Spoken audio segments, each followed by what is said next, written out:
So there we've looked at the history of money.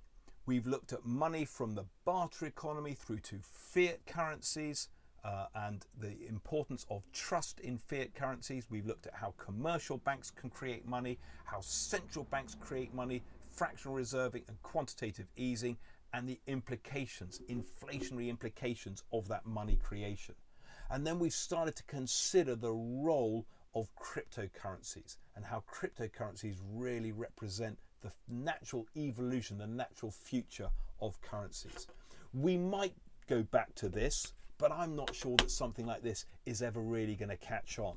I think the money of today is going to start to move to the natural extension to the money of tomorrow, to cryptocurrency.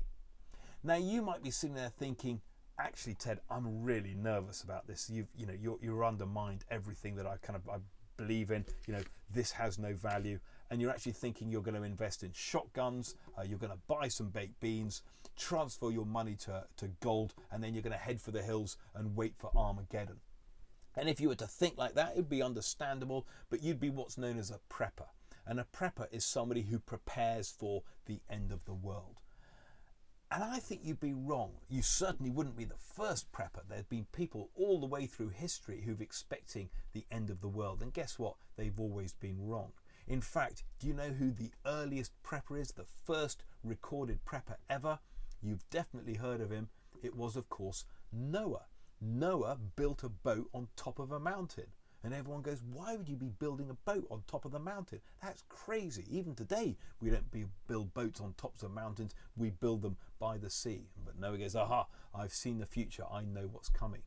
Well, it was a big flood, but we're still here and we're still continuing to evolve. So what we see is that actually, I think that as humans, we're incredibly innovative. We're very, very good at adapting, surviving, and cryptocurrency is merely a natural extension of that adaptation.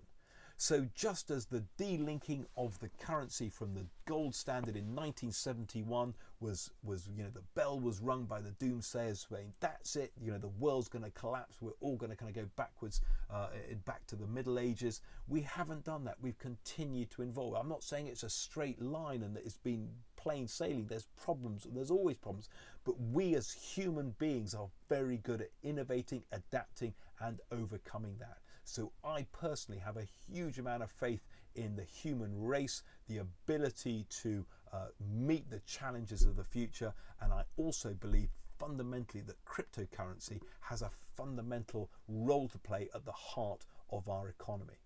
So thank you very much for your attention to these videos. I hope you found them really useful and informative, from barter to fiat and crypto.